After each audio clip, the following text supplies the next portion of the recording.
Nous avons dans la transfiguration du Seigneur ce que nous serons lorsque la qualité de fils sera atteinte. Et bien que ce soit à venir, 1 Corinthiens 15:43, 1 Jean 3:2, la présence de Christ en nous, qui est l'image de Dieu de Corinthiens 4:4, doit produire un changement profond et progressif dans notre être intérieur.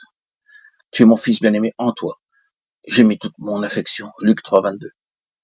Cette déclaration fut faite après que l'esprit de l'onction vint sur lui. L'onction implique l'entière souveraineté de l'esprit.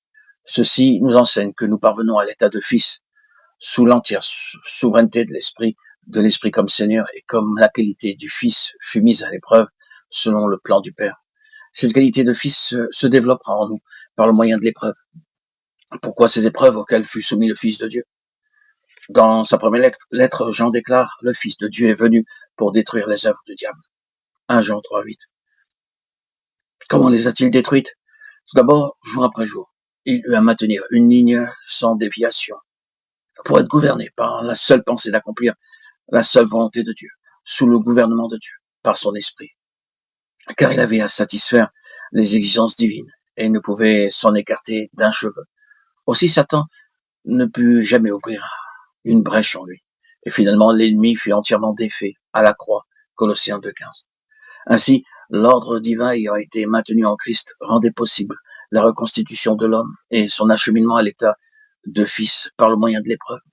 Christ aussi a souffert pour vous, vous laissant un exemple afin que vous suiviez ses traces. 1 Pierre 2:21. C'est là l'ordre des choses. Aucune des vertus ni valeurs morales qui sont en Christ ne peuvent se développer en nous sur une ligne différente de celle du Fils.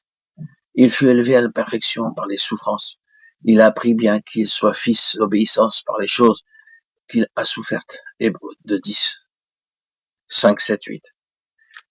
Les béatitudes, Matthieu 5, 1 à 12, sont l'expérience des fils. Christ exprime ici tant ce qu'il est lui que ce qui est en lui, et qui ne peut devenir nôtre que par la communion à ses souffrances, car il n'y a rien de ces vertus dans notre vie naturelle, mais en Christ seulement.